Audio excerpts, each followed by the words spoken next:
ஒரு காட்டில் வண்டு, எறும்பு, எலி, கோழிக்குஞ்சு, தவளை எல்லாம் நண்பர்களாக வாழ்ந்து வந்தன.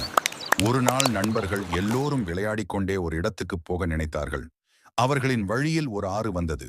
தண்ணீரை கண்டதும் தவளை மகிழ்ச்சியுடன் குதித்து, நான் நீந்தி போவேன் என்றது. ஆனால் மற்ற நண்பர்கள் தண்ணீரை கடக்க முடியாமல் கவலைப்பட்டார்கள். அப்பொழுது எல்லோரும் சேர்ந்து ஒரு நல்ல யோசனை செய்தார்கள். ஒரு இலை, ஒரு தேங்காய் ஓடு, ஒரு குச்சி, சில நூல்கள் எல்லாவற்றையும் சேர்த்து ஒரு சிறிய படகை செய்தார்கள். எலி, கோழி குஞ்சு, வண்டு, எறும்பு எல்லோரும் அந்த படகில் ஏறினார்கள். வண்டு மேலிருந்து குச்சியை பிடித்து உதவியது. படகு மெதுவாக தண்ணீரில் மிதந்தது. அனைவரும் பாதுகாப்பாக ஆற்றின் மறுபுறம் சென்றார்கள். தவளை தண்ணீரில் இருந்து கை அசைத்து, ஒற்றுமை இருந்தால் எதுவும் முடியாதது இல்லை என்றது. நண்பர்கள் எல்லோரும் சந்தோஷமாக ஒருவரை ஒருவர் பார்த்து சிரித்தார்கள்.